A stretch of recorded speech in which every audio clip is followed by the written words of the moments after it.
جو لوگ رائے خدا میں شہید ہو گئے انہیں مردہ مت سمجھو، وہ زندہ ہیں اور ان کو رزق ملتا ہے۔ تو ایک شہید کی تو یہ اہمیت ہے۔ جو ختم نبوت کی تعلیمات پہ شہید ہوئے وہ خود کیا ہے؟ جو افضل الانبیاء ہیں، زبردست خاتم النبیین ہیں، بہت آپ نے سمجھ گیا زندہ نہیں ہے۔ بہت آپ نے زبردست اور کمال کا سوال کیا۔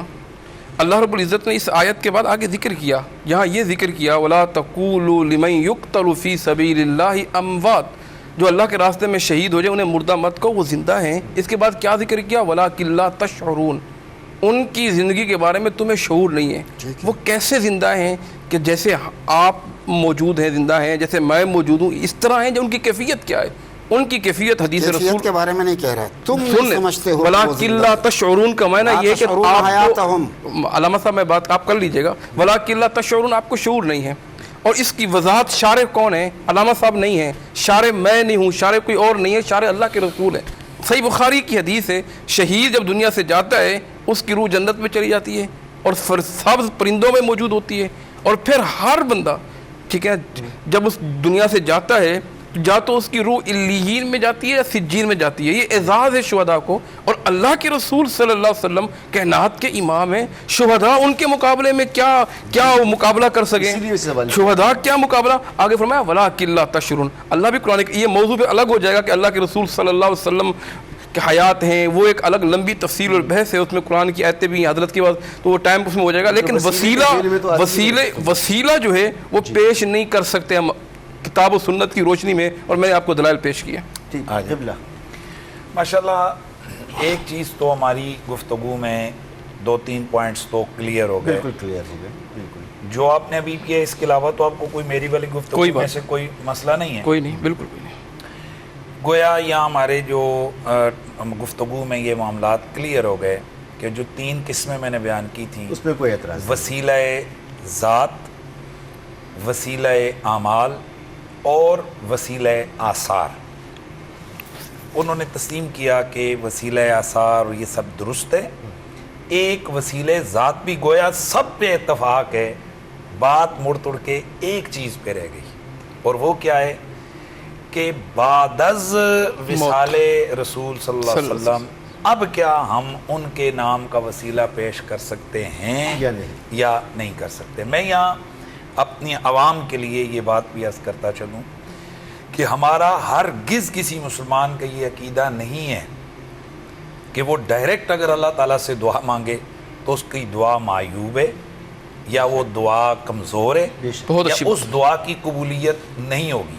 معاذ اللہ تعالیٰ سے اس کا ڈائریکٹ مانگیں، اس کے ذات، اس کی نام، اس کے جو مرضی اس سے مانگیں، بالکل درست ہے۔ جس طرح آپ کو اختیار ہے کہ اس طرح مانگیں یا اس طرح مانگیں، اسی طرح اگر کوئی وسیلے کے ساتھ دعا مانگتا ہے تو یہ بالکل درست ہے۔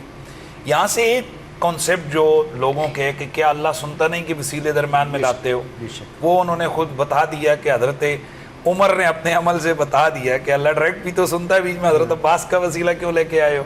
اگر ہم اسلامک لٹریچر کو لے کے آئیں، یہ تو آ گیا نا وہ معاملات، اب ہم جب اسلامک لٹریچر کو لے کر آتے ہیں تو 2 4 5 10 نہیں، ہزاروں حوالے، کیا لفظ بولا میں نے؟ ہزاروں حوالے تسلسل کے ساتھ، تواتر کے ساتھ اکابرین امت کے موجود ہیں کہ وہ اپنی دعاؤں میں رسول اللہ کی ذات کا وسیلہ، رسول اللہ کی شانوں کا وسیلہ اور دیگر صحابہ اور ذوات قدسیہ کا وسیلہ وہ ان کی حیات میں بھی، یعنی جو نیک لوگ ہیں ان کے سامنے بھی اور ان کے بعد از وصال بھی، حتیٰ کہ ان کے مزارات کے اوپر جا کر وہاں جا کر دعا مانگنے کا، ان کو پتہ ہے امام بخاری رحمۃ اللہ علیہ کتنی بڑی شخصیت ہیں، تہذیب و تہذیب تقریب اور ان ساری کتابوں میں موجود ہے، یقیناً وہ اہل حدیث مکتبہ فقہ سے تعلق رکھتے ہیں تو ان چیزوں کو انہوں نے زیادہ ہوگا کہ سمرقند یہاں سے حضرت امام بخاری رحمۃ اللہ علیہ کا مزاج تقریباً 4-5 کلومیٹر، آج تو خیر اندر آ گیا، اس وقت کے لحاظ سے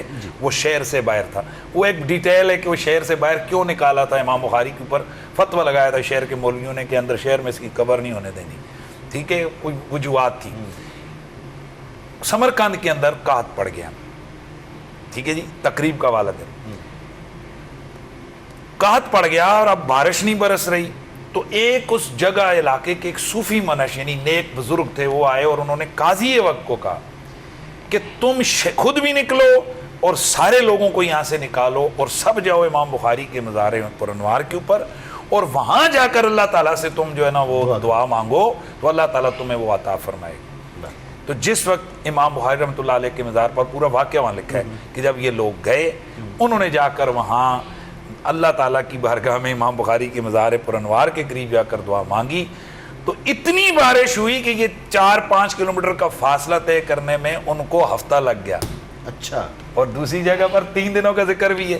اب ہم اس بات کو میں وائنڈ اپ کرتا ہوں میرے خیال میں، تاکہ ہماری ڈیٹیل میں انہوں نے جو کی ہے اس کو کلوز کرتے ہیں کہ ہم اگر کو اس کا جواب تو پھر بنتا ہے جی آپ کریں گے، آپ اپنی بات کر لیجیے گا، میں اپنی بات کو ختم کرتا ہوں کہ عوام تک میسج پہنچ گیا کہ ہم جو کچھ کر رہے ہیں اس کے پیچھے پوری امت کی تاریخ ہے، پورا ایک حدیث کا سلسلہ، قرآن کی مستنبع اور تفاسیر۔ اب میں یہاں حوالے دوں تو وہ مناظرے کی چیزیں ہوتی ہیں، تو وہاں جناب میں ایک سانس میں آپ کو میں 200 کتاب گنوا سکتا ہوں، کس کس بزرگ نے کیا کیا کہاں، کس کس کا وسیلہ جو ہے نا وہ پیش بھی کیا، اس کی تحسین بھی کی۔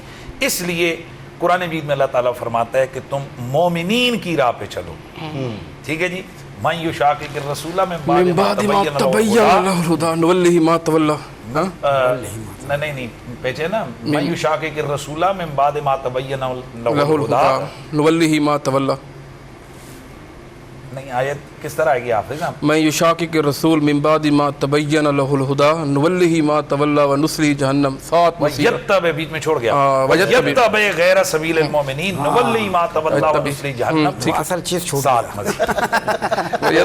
وہ جو مومنین کا یعنی اکابرین امت کا راستہ چھوڑ دی تھی، اکابرین امت کا جو راستہ ہے اسی کو قرآن کہتا ہے کہ اس راستے کو اپناؤ جو مومنین۔ جزاک اللہ خیر۔ جزاک اللہ۔ تو قرآن کریم کی جو آیت پڑھی کہ بھائی جس پیغمبر کا تم ذکر کرتے تھے، جس پیغمبر کا نام لے لے کے تم واسطے پیش کرتے تھے، وہ پیغمبر اب تمہارے میں موجود ہے۔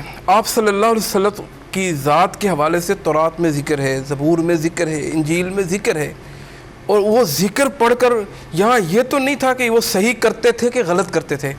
یہ دلیل، یہ اب میری بات سن لیں علامہ صاحب نا، یہ بات لمبا وقت ہو جائے گا نا، تو یہ نہیں کرتا۔ اچھا، اس کے بعد انہوں نے دلیل دی، صحابہ کرام رضوان اللہ اجمعین کو معلوم نہیں تھا کہ اللہ کے رسول صلی اللہ علیہ وسلم کا روضہ سامنے، ٹھیک ہے نفی ثابت نہیں ہوتی، ٹھیک ہے قاعدہ ہے اصول کا، ٹھیک ہے، ان کو معلوم نہیں تھا کہ اللہ کے رسول صلی اللہ علیہ وسلم موجود ہیں، آپ کا روضہ موجود ہے، آپ صلی اللہ علیہ وسلم 2 قدم آتے ہیں، آ کے آپ صلی اللہ علیہ وسلم کا وسیلہ پیش کرتے ہیں۔ اچھا، پھر مفتی صاحب نے کہا بہت سی کتابیں ہیں اور سینکڑوں حدیثیں ہیں، میں درخواست کرتا ہوں کہ 5 حدیثیں صحیح حدیثیں ہوں اور یہ حوالہ ہو کہ صحابہ کرام رضوان اللہ اجمعین اللہ کے رسول کے صلی اللہ علیہ وسلم کا اس طرح وسیلہ پیش کیا ہو، وہ بتائیں۔ صرف 5۔ اچھا میری بات پوری ہو جائے، نہیں پوری ایک جملہ کہنا ہے، میں وہ ایک جملے کہتا ہوں حضرت، میں نے صحابہ کی بات نہیں کی ہے، میں نے کہا ہے اکابرین امت تسلسل کے ساتھ ان کی کتابیں، تفاسیر ہیں، حدیث، اپنا شروعات حدیث ہیں کہ وہ اپنی دعاؤں میں یہ وسیلے پیش کرتے ہیں۔ امام بخاری رحمہ اللہ کا واقعہ پیش کیا، انہوں نے امام بخاری کے ساتھ ظلم کیا، مفتی صاحب نے اشارہ کیا، لوگوں نے انہوں نے نہیں کیا، اللہ نہ کرے، ان لوگوں نے جنہوں نے امام بخاری کو نکالا، جنہوں نے امام بخاری رحمہ اللہ کو وہ علاقہ چھوڑنے پر مجبور کیا، سنیں میں یقینا بات ٹھیک ہے نا، اپنا کہیے گا کہ تو انہوں نے مجبور کیا، تو خیر وہ اپنا، ان کو بعد میں یہ اعتراف ہوا، دل میں یہ ہوا کہ یار ہم نے بڑا ظلم کیا، تو یہ دلیل بھی نہیں بنتی کہ ان کا آنا، جب صحابہ کرام میں سے کوئی ایک روایت بھی آپ نہیں لا سکتے ہیں تو بعد میں ہمارے لیے خیر القرون سامنے ہے نا، جب ان سے نہیں لا سکتے ہیں تو پھر اس پہ دلائل بنتے نہیں ہیں۔ تو ہاں جو جس میں اتفاقی طور پر حضرت عثمان والی وہ حدیث پوری میں بیان کی کہتے ہیں، آپ ایک نہیں لا سکتے۔ کون سی حدیث؟ وہ ترمذی والی، وہی جس میں دعا میں وسیلہ سمجھایا، خود سکھایا، پھر بعد میں صحابہ اسی کو مانگتے رہے۔ وہ دعا آپ کا ترجمہ واضح اذان کے بعد کی دعا کی بات کریں، یعنی ہمارے پاس تو پھر بھی آپ ہمارے پاس حدیثیں صحیح موجود ہیں۔ مفتی صاحب نے کہا سینکڑوں حدیثیں، میں کہتا ہوں نفی، سن لیں میری ایک تھوڑی سی اکابرین کی بات، میں نے سینکڑوں حوالے اکابرین امت کے بتائے، سینکڑوں حوالے اکابرین، میں کہتا ہوں سینکڑوں حدیثیں ملیں گی، اور میں اس کی خود گارنٹی دیتا ہوں جس میں یہ ملے گا کہ کوئی صحابہ اکرام اللہ کے رسول کے روضے پہ جب آپ کا وسیلہ دے کے نہیں گیا۔ اس میں جب ایک چیز جو زندہ موجود تھے صحابہ اکرام جاتے تھے. باقی اللہ رب العزت سے ڈائریکٹ جیسا اشارہ کیا مفتی صاحب نے, مفتی انیس قریشی صاحب نے, اللہ ان کو جزائے خیر دے, اللہ ڈائریکٹ سنتا ہے. اور اللہ رب العزت اذا سالک عبادی انی فانی قریب, بہت قریب ہے. اور کتنا قریب ہے بھئی, ہم اس سے اپنا تعلق کیوں نہیں جوڑتے؟ نحن اقرب الیہ من حبل الورید. اللہ فرماتے ہیں, سنیں نا, اللہ فرماتے ہیں میں شارک سے بھی قریب ہوں. جو جائز ہیں اللہ کا نام لے کے دعا کریں, نیک صالح لوگوں کے پاس دعا کریں, اپنے اعمال پیش کر کے دعا کریں. اللہ کے رسول کی سنتوں پر, جو سنتوں پر عمل کرنا ہے وہاں کرتے نہیں, ان کو سنتوں پر عمل کر کے آپ دعا کریں گے, آپ ویسے ہی مستجاب الدعوات بن جائیں گے. حضرت سعد کو کہا تھا نا اللہ کے رسول نے کہ اطیب مطعمہ کا, اپنا لقمہ حلال کر لیں, جو بھی دعا کریں گے تکن مستجاب الدعوات. حضرت سعد جو بھی دعا کرتے تھے, پوچھا کیوں؟ کہ اللہ کے رسول نے یہ نسخہ بتایا ہے. تو ناظرین کے لیے, سامعین کے لیے, بھئی اگر دعاؤں کی قبولیت چاہتے ہیں اپنے لقمے کو بھی حلال کر لیں. حضرت سعد جو بھی دعا کیا کرتے تھے, پوچھا گیا کیا کیا؟ کہا لقمہ میرے گلے سے نیچے نہیں آتا تھا جب تک مجھے اس کا مخرج معلوم نہ ہو, کہاں سے آیا.